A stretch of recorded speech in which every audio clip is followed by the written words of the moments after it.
Hey guys, it's Alex here, and I'm back with my journey around the world with Bordeaux for our halfway point review for our second season now, and probably our last season with Bordeaux, or third season I'd say. Um, yeah, not as motivated to do this at the moment, but we're sort of slogging through, and I want to get that Champions League for Bordeaux. I don't think they've ever won it, so I'd like to do that for them before I leave and go off to pastures new. We got, I think, quite a bit to review. So transfers wise, we actually did quite a lot of business. So on the outs, I'd say first, made quite a bit of money. Horvath went to Fenerbahce for 1.3 million, just sucking on the wages. He was 115k and just wasn't getting played, so he decided to go. Mon went to Swansea for 13.75 million. Just getting old, wasn't really getting as he was getting game time, but just getting older. And to hit 13.75 for him, very good. A few frees. Noam Laurent got a free, along with Mamadou Carabanta and Roger Nana. Um, some fun names there.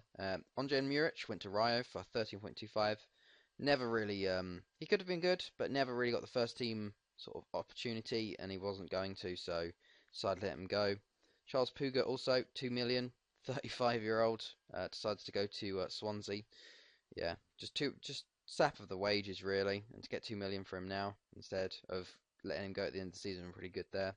Michel Roberto went to Genk on loan again, very good centre back. When he comes in for them, it would be good. Remy Bernard, 20.5 million to Bradford. The player I brought in from Monaco for 2.9. 2 seasons later, sell him for 20.5. That's pretty good business, I'd say there. Jean-Jacques Camdem went to Olympiacos for 3 million. Never really did it for us. And then the rest were loans. So in the end, we brought in 54.08 million. Coming in, we had the player from last year, Salvador, come in from Celta for 2 million.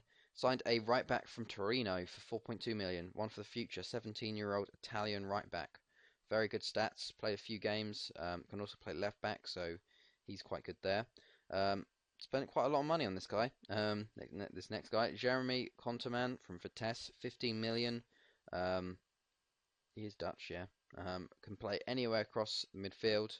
20 determination, 17 first touch heading, passing. Very, very good player. And on quite cheap wages as well, so quite happy to pick him up.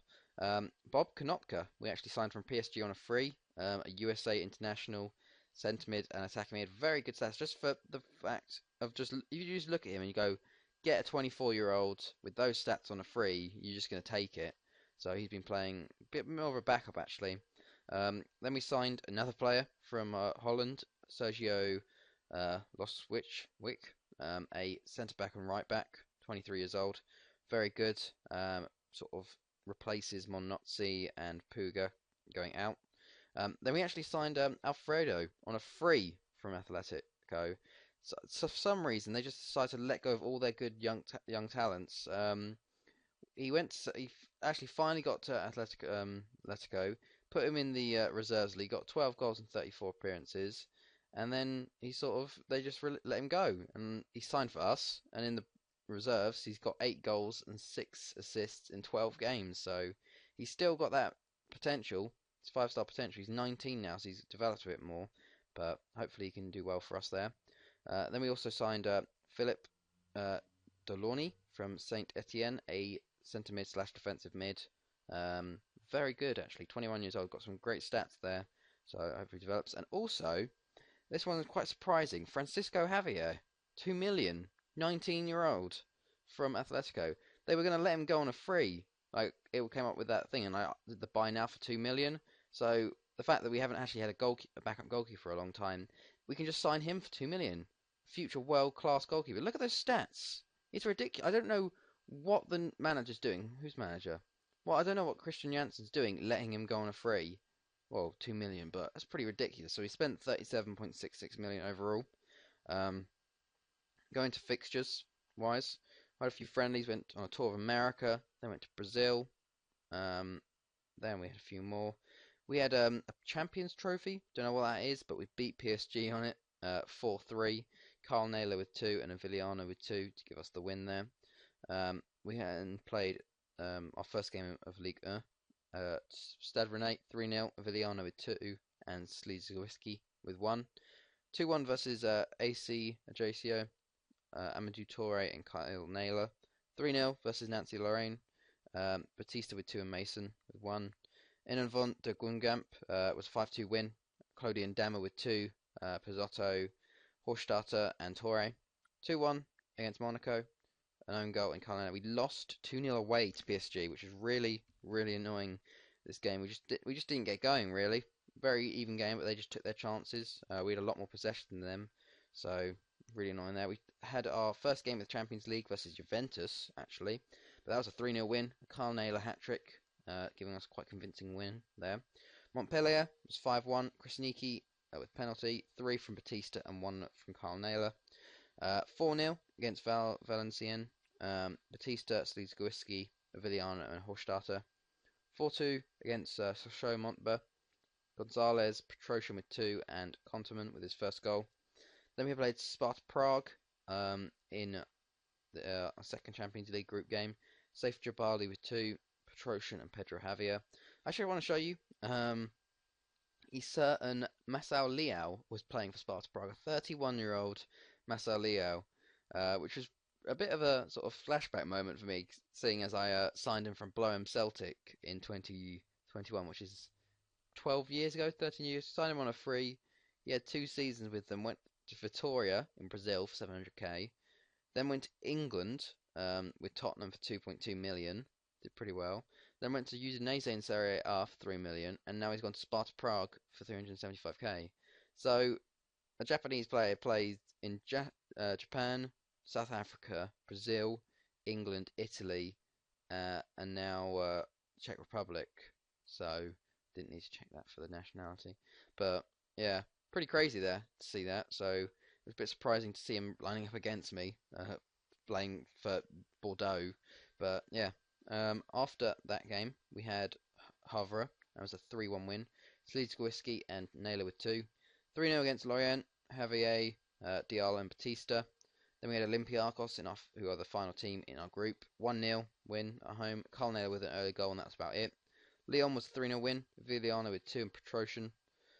Marseille 2-0. Diallo and Slizgowski. Olympiacos 3-0 away. Batista and Naylor with 2. Racing Club was a 3-1 win.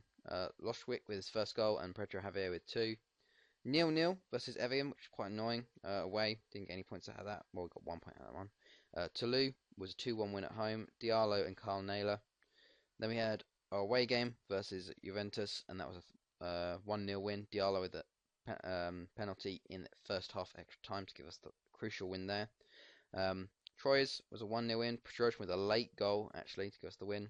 Sparta Prague, final group game was a 2-0. Konterman and Slizewski, ensuring that we had a perfect, a very perfect, actually, group, and we didn't concede a goal, which is very good. 18 points. Olympiacos come up with us. Juventus actually go third. It was because they drew. So, yep, into the first knockout round, which is pretty good. Then, after that was OGC Nice. Carl Naylor with 2 and Villano with 2. Lille was a 0-0 draw away, which is quite annoying. Then we had the Coupe de la Ligue 4th round, 4-0 versus 4-1, versus Racing Club. An own goal, Gonzalez. Alfredo with his first goal, and Petrosian. 5-0 versus Nancy Lorraine. Diallo, Villano, Naylor with 2 and an own goal. 3-1 versus Ajaccio. Naylor, Villano with 2. 7-1 friendly win. Because they offered it, and because they are feeder club, we have to accept it, so we had that. 2-0 against US Quevilly in the French Cup 9th round. Batista with both goals there. Lyon in the Coupe de la Ligue quarterfinal was a 2-1 win. Villano and Slizgowski. 4-0 versus Nîmes Olympique in the French Cup 10th round. Naylor with 2, Torre and Demmer with goals. 5-2 versus Gungamp. Batista with 2, Naylor, Villano and Gonzalez. 2-0 versus Monaco. Slizgowski and Petrosian. And then we actually beat PSG 3-2 away. Konopka, I think with his first goal for the club against PSG, Santiago and Slizgowski with goals to give us the win there. So if we look at the league, we are top again. Not as convincing this time. 21 wins, 2 draws, 1 loss. We are 7 points clear of PSG though, but they are a better season. 65 for us, 758, and then there's a big gap to Montpellier in third. But it's been going very well. Player stats wise, we don't have anyone in goal scorers, but we do have Batista and Villano with assists, and Villano and Batista an average rating. Um, but yeah, it's been going very good there. If we look at our future fixtures, we got AS Monaco in the Coupe de la Ligue semi-final. We got Pescara in the Champions League first knockout round, and Saint Etienne in the French Cup 11th round. I just want to show you the Champions League. I'll show you that Inter and Chelsea go through. Us and Olympiacos, City and Bayern, Ajax, Real Madrid, PSV, Arsenal, and then Barcelona and Newcastle. Newcastle go through are in the Champions League first knockout round. Roberto Martinez has definitely done wonders with the squad, but I'm just going to say it's all me. But yeah, Jay Pross is still there. Crawford, Patterson, Kumagi, Nusajanic. There's Gonzalez. Player I brought in and played awful for me. Actually does very well for them. And is on how much a week? 130. I would never give him 130k a week. I would have sold him. But yeah. So definitely they're doing well. So yeah. Otherwise, I think if we show our senior squad stats wise, goals 22 for Naylor. Oh wait, players are out. And that's on loan or trial. There we go. So 22 for Naylor, 14 for Villano, 12 for Batista. These two don't count. Either Fredo, Slezwiski, Petrosian 8 and 7 assists wise. Batista, Villano 16 and 15. Slezwiski with 14. For now, no. Naylor was 8, but yeah. So I think our Bordeaux reserves are doing pretty well actually, due to that thing. But they're always second because PSG are just ridiculous. PSG reserves. I just want to show you this. Where's the let's go with records. Here we go. In the CFA D, the most times winner is PSG reserves. Let's have a look. Most games without losing 131 PSG reserves. They're like incredible. They do not lose ever. Like, look at this. They lost 2-0 on a friendly, but last year they didn't lose. They just dominate every year. It's just incredible. I don't know how, but they just every year I think the last time they lost was us. Yeah, the last time they lost was us in 2028, which is incredible. Um, but yeah. So I actually wanted to show you. Our players have actually won some awards, which is I think one of the first for me. World awards, and look at that, World Golden Ball, Emiliano. I was pretty surprised at this. 47 appearances, 20 goals, 30 assists, and he won bloody Player of the Year. Pedro for Fulham, and then Li Jingdao from PSG coming up. I haven't really had a player that's actually been in contention. I don't think so. Seth Robinson, Mustafa Arik, Christian Castro. No, Villano there. World Golden Ball. World Player of the Year, Villano. Very good. And then World Team of the Year, we had Villano playing attacking mid there, which is pretty good. Do have Trusov from Atletico playing, and Marcus Duncan, which is pretty good to see, former players there. Tango Boucher as well, former player, and Matthew Cole, former player, both playing for Chelsea. So I'm taking credit for both of them too. But yeah, quite surprising now. I want to show you Villano. I think let's have a look at his achievements, awards. Yeah. Okay, so he got named. Oh, I think it's the Brazil Awards. He got League One Foreign Player of the Year 2032. That doesn't know. I will show you Villano. Let's go to Brazil and their awards. So, Best Europe Place Player was Villano again. BOC Player of Football of the Year, Villano. Golden Boot, I think that's just doesn't count that for that. And an Internet Best Player was Tiba. That doesn't count yet. So basically, I think Villano won 5 awards overall, and he dedicated each and every one of them to me. So I'm quite happy about that. Did very well there. So yeah, that's the first time that's happened. So quite impressed with that. Here's just, I guess, the rest of the fixtures. Um, got quite a bit to go through. I did get offered the buying job, actually, in about November. They were sitting ninth when I got offered. They're up to fifth now. They decided to take Paolo Francesca on, but I thought I wouldn't want to. I didn't want to really start in Germany with a really big club. I'd rather start with a smaller club and build it up. So I decided to reject that. But yeah. So anyway, guys, I hope you guys enjoyed this. It's been Alex, and I will see you next time.